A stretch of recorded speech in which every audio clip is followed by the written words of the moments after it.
भारत अपनी कई विशेषताओं के साथ कुख्यात डाकुओं के लिए भी जाना गया है। भारत के इतिहास में एक समय ऐसा भी आया जब देश के कई हिस्से डाकुओं के कहर से पीड़ित थे, जिसमें चंबल टॉप पर था। वहीं दक्षिण भारत के जंगल भी खतरनाक डाकुओं का अड्डा बने। इनमें सबसे कुख्यात वीरप्पन का नाम आता है। वीरप्पन से न सिर्फ तमिलनाडु बल्कि कर्नाटक की पुलिस को भी काफी परेशान किया था। कहा जाता है कि जिस दिन पुलिस ने वीरप्पन को पकड़ा था तो उस पर लगातार 338 राउंड गोलियां चलाई गई थीं। आइए इस वीडियो के जरिए जानते हैं वीरप्पन से जुड़े कुछ अनसुने किस्से जिनके बारे में अधिकतर लोगों को नहीं पता।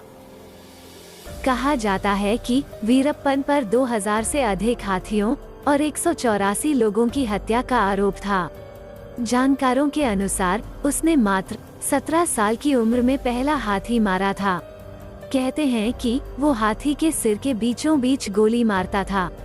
वीरप्पन दक्षिण भारत के जंगलों में चंदन की तस्करी करता था।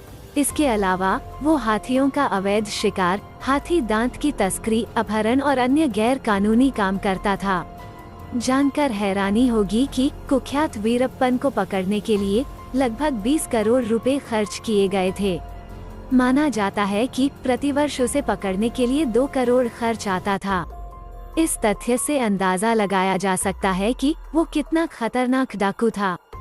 वीरप्पन ने सन 2000 में कन्नड़ फिल्मों के मशहूर अभिनेता राजकुमार का अपहरण कर लिया था। जानकर हैरानी होगी कि अभिनेता राजकुमार लगभग 100 दिनों तक वीरप्पन के चंगुल में रहे थे। लेकिन इस घटना के बाद वीरप्पन को पकड़ने का काम जोरों शोरों से शुरू हो गया था। वीरप्पन को पकड़ने के लिए जो स्पेशल टास्क फोर्स बनाई गई थी, उसके प्रमुख विजय कुमार थे।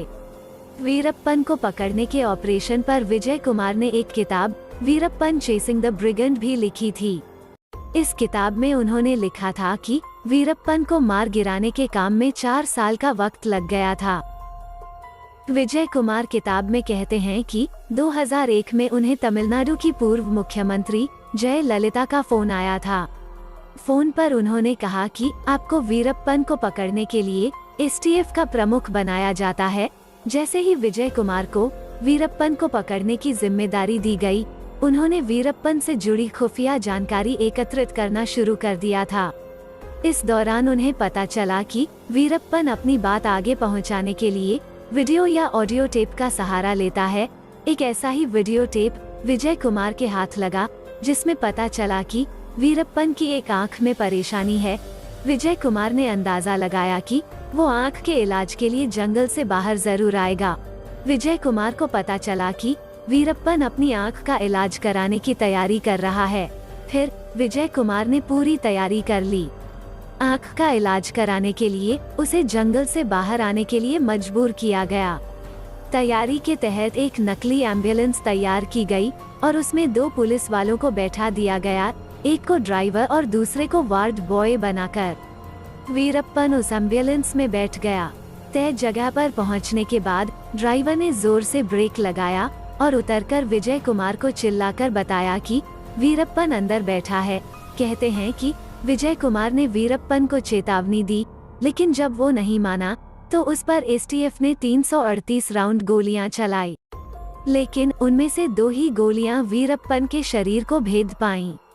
रात 10:50 पर शुरू हुआ एनकाउंटर सिर्फ 20 मिनट में खत्म हो गया। विजय कुमार ने कहा था कि अगर वीरप्पन 18 अक्टूबर को न आता तो पता नहीं उसका आतंक कब तक लोगों को झेलना पड़ता।